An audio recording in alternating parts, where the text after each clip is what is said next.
Hello. That's how we start. This is a Friday film with Chelmsford Baptist Church, and I'm joined by Ferida today. Hello, everyone. Which is nice. Yeah. We better start nice. talking, haven't we? Mm-hmm. So Ferida works in Entraide, the community centre, and she works with Entraide, which is a refugee and asylum seeker support charity. Is that right? Yes. Why don't you say what you are? Because here's me sitting here telling everyone what you are. Why not? Okay. Yeah. Let me. I'll be quiet now. From here. Yeah, please. Yes. So my name is Ferida Dube. I work for Entraide. So I started working for Entraide in 2021 in April. That's when I joined Entraide. But I've been in the charity sector for almost 13 years now. So before that, I used to work for the British Red Cross for the same cause, supporting refugees, asylum seekers, and other vulnerable migrants. So it's sort of like a continuation. Yeah. I'm doing the same thing here. Something that I'm passionate about as well, as I came into the country as a refugee and got so much support, my kids and I, from the British community, which I highly appreciate. So I felt I should do something to give back, and this is my own way of giving back, to support really and extend a hand of kindness to anyone in crisis. So what sort of support does Entraide give to people then? Okay, so at Entraide we support, it's a refugee and migrant service. So when we say other vulnerable migrants, there is a little bit of different for different groups, different services. So for refugees are the ones that are granted some form of leave to remain in the UK. That means the Home Office has confirmed they can have recourse to public funds, access to housing, which is a bit of a challenge, to mainstream benefits and the right to work. So once they are granted that leave to remain, that's where we come in to support them. Most of them have language barriers. So we support them to understand the rights and their entitlements in the UK. So may I interrupt? Yeah. You can say no. Okay. So there's kind of, because often people lump refugees all together, like they're all in the same situation, and you know what people are like. Mm-hmm. But there's kind of different stages, isn't there, of the process? There's obviously the arrival, and the government has views on how people should or shouldn't arrive, doesn't it? Which we may or may not get into at this point. But anyway, but you don't support people at that very raw end, I suppose, isn't it? When here they are, what do we do? So it's usually when they've been granted permission to stay. Is that when you kick in? No. Oh, okay. Good question. I'm glad I asked that because I got that wrong. Like I said, it's different groups. So I'll start with asylum seekers who could then potentially become refugees and have the right to enter and live in the UK. So when someone arrives, say they fled a country, they're an asylum seeker, generally speaking. There might be more technicalities here. Yeah, so there's different crises and also there's different circumstances in which people leave their country. Right. So I'll give about 2 examples. That would help. People like me that think I know, but I don't. I'm sure on TV you've seen people that cross the channels. Yeah. That's illegal and how they cross the channels. But once they are on the other side of the channel and they're in the hands of the UK Border Force, they would usually immediately claim asylum. Right. So at that point, they are no longer illegal. They use the illegal way to come in, but once they say, look, I'm here, I need to claim asylum, this is why I've left my country, UK Border Force will start recording their details from there and how they travel to the UK. Then that's when they will establish whether they're destitute, homeless, do they have family or friends in the UK who can look after them. If the answer is no, in most cases it's a no, they will then be placed in an initial accommodation. Right. It could be a hostel, a hotel, temporarily. So when they are placed in that initial accommodation, that's where we come in to make sure. Right. Okay. Yeah. So I'm just That's an press- asylum seeker. Right. So, but basically, so the and this is where we don't need to go into all this conversation. This is where the government has been talking about how people arrive. So this is where the law's quite.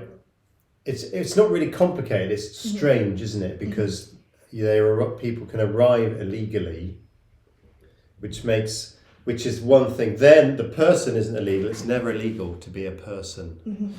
But their arrival method has a bit like, so the law's been broken because they've arrived without permission and not in the correct way.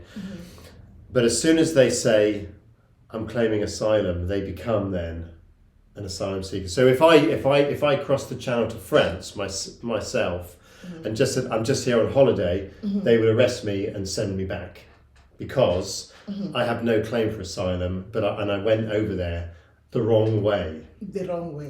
So the issue that then the government has and the border, whichever departments deal with it, is does this person have a right to be here? And this is important stuff because this is about what rights we have as human beings, isn't it? Yes. So, and that's when the controversy kicks in. I didn't mean this to be a controversial conversation. Oh, no, the controversy kicks in because people have different views on who should have a right to be here. And they use to filter that. They say, well, if you came here the wrong way, you shouldn't be here. And that's not the point.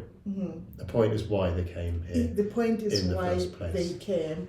And also because UK, amongst other countries who signed the same treaty, it's called the Geneva Convention in 1951. They signed a treaty that they are able to host people who are fleeing persecution. It could be because of race, gender, political views. Once you can prove that, like I said, initially they'll be put in an initial accommodation. It then gives the Home Office time to assess their cases properly, and that's why they need a legal representative, because they might be sent back anyway. It's happening in some cases. So as long as you can prove that you have fear of persecution, an investigation will be made. You have to have a solicitor to support you throughout, whether it's appeals, throughout the asylum process, to prove that you have to be here. So there's a lot of legal stuff going on, and I think partly the way, this is from someone who's obviously, I've never been through this kind of thing. You look on and I think people see the way that it looks like people are being treated, and it looks like these people are being treated as something other. And it is difficult when you see large numbers of people in a hotel and that sort of thing where people are kept. Some people think, well, what's going on here? These people are staying in hotels. But it's not quite, it's kind of a luxury vacation that some people might think it is it? I've talked with some of the families and people that have been put in hotel accommodation. And a hotel's great, for a week. A Premier Inn. These people aren't staying in hotels with all the facilities and all you can eat buffet every meal time. No. My hotel level's Premier Inn. I'll just let you know that. You probably thought it was higher, but there you go. And if I was stuck in a Premier Inn for more than like a week, I would go insane because there's nothing to do. Exactly, and this is not even Premier Inn level. Yes, I understand this. A Premier Inn would be a nice place. They would appreciate the Premier Inn, so it's not Premier Inn, and they have no choice of food that they eat, the clothing that they get, because most of them lose belongings while they are on transit coming here. So that's when come in as well to try and find some clothing donations. So most of the times they hardly have anything. Yes. And also their mobile phones, if the Home Office finds out they have a mobile phone, they are normally confiscated for other investigation processes as well. All right, to check their story. Yes, and also it's to keep track of the traffickers and try to stop them. Right, okay. Get details of probably those that are trafficking them, because it's a very you see, that's a level of intensity I wasn't aware of. Oh yes, Yeah. the phones, they get to the hotel without phones, and then we have to ask for donations, Yeah. because if they do not have a mobile handset, difficult for them to communicate even with us, frontline service providers. These days, even if you want a GP appointment, details are sent to your mobile phone, they have to have an email. So to access the services, they need that, but normally they arrive with nothing. Home office actually strip them of a lot of things. We haven't even gotten to Entraide yet. We've only just talked about someone arriving in the country. Yeah, I and think, how but they get to, this that's is how the, they get to entry. that's the thing of it, and I think we could talk about that, but I think this is where compassion is important, and our assumptions, and also like the media, the way it picks up and emphasizes negative aspects, or even invents them. It just says, look at this, and then it makes up and it interprets it in a certain way. And a lot of the hurt that we see, I mean, having seen a lot of the people that you've worked with, at the end of the day, they're human beings, and for whatever reason, they've risked their lives to get away from where they've come from. And you think this isn't just because they wanted, nice scenery or a different, this is terror and fear that make people do this. And I think anyone that's risked that, and there will always, this is just, I shouldn't even have to say this, but I will, there will always be people that take advantage of that. But that's like saying, let's dismantle the benefit system because a few people are exploiting it. That is not doesn't make any sense. Yeah. Most people Yeah. in the benefit system need it. Most people do, and there's no question of that. People have different opinions, but fact-wise, most people on benefits need them. And if you said, well, we'll stop it because, I know a bloke down the road that works, cash in hand, and he's claiming, PIP, well, just stop him in then. And let's support the people that need it. And it's the same with the refugees.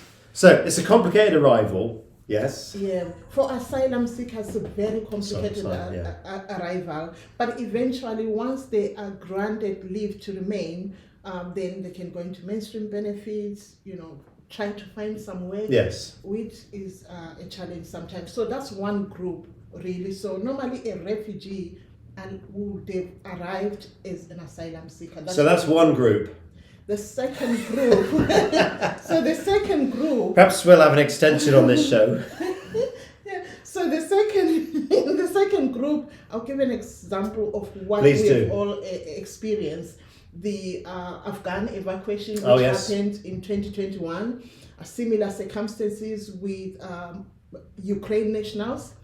And last year, the Sudanese, in April, we received quite a few people that were evacuated by the UK government in Sudan when war broke up in Sudan.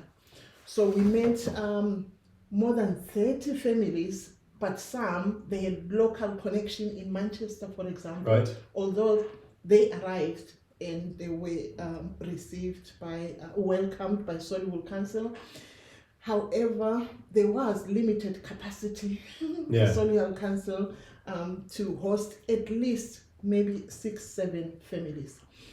Lucky enough, most families have local connection in Birmingham. As long as that could be proved, then they can then be sent to Birmingham City Council to settle there. Some went to London, Tamworth and all. So we're left with 7 families, which we then worked hand in hand with Solihull Council to help them settle, integrate into this community. Now, unlike Ukrainians, for example, the Sudanese families, the ones that were evacuated last year in April, all had British citizen passports, British passports.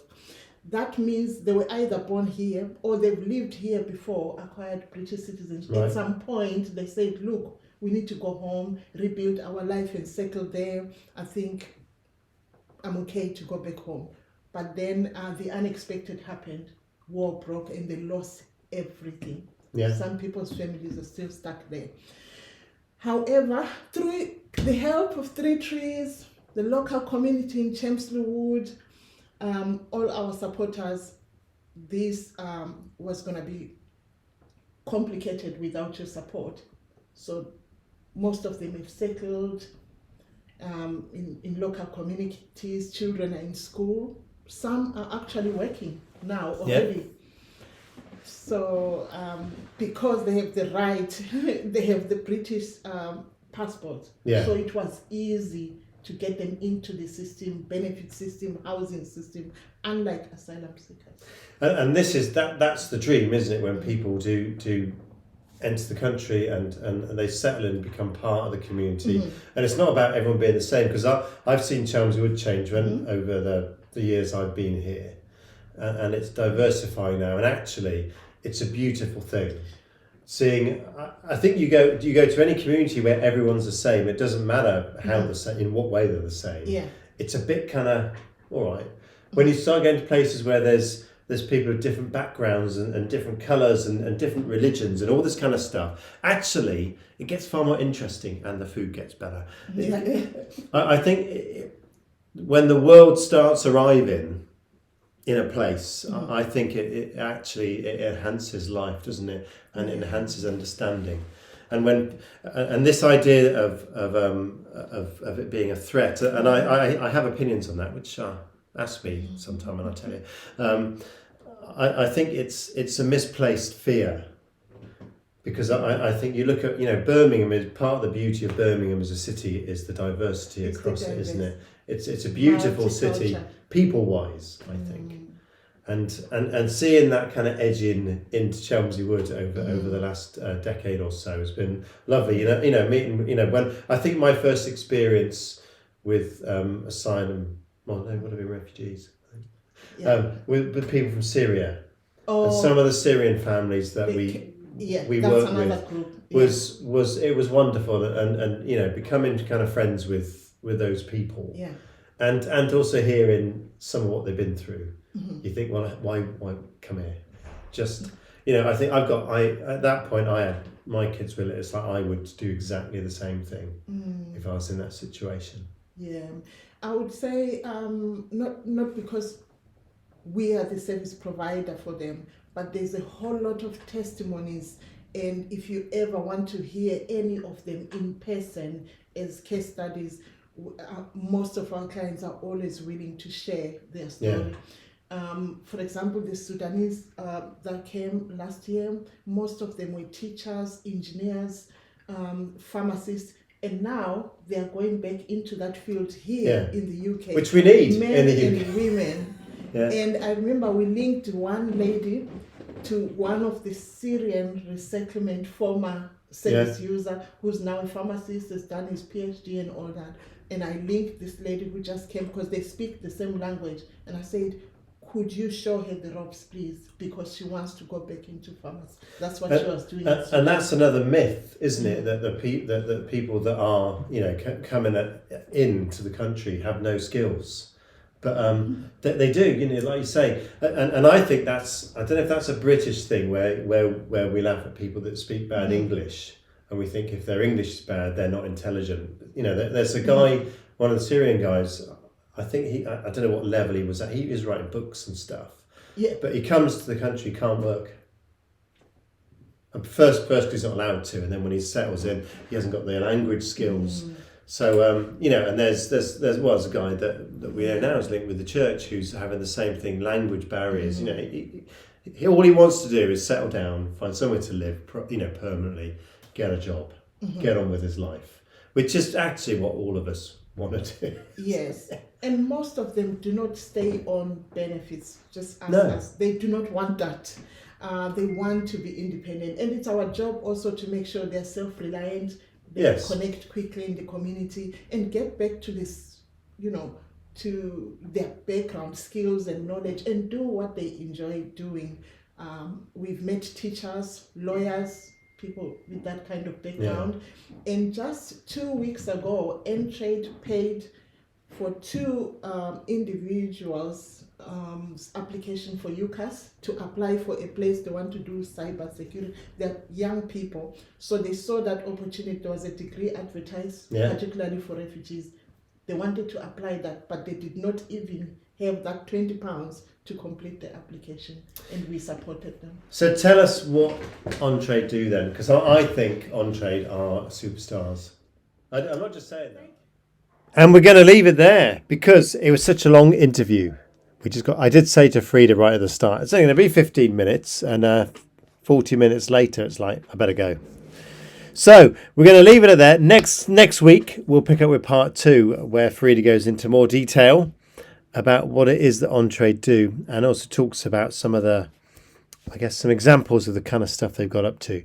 So do join us next week. And yeah, thanks for watching. And if you can support Entraide in any way, I'm not sure whether at this point in the film they've said about ways to help. If you can support their work, it is fantastic kingdom work. Grassroots, right on the cold face, right with people that need the help the most.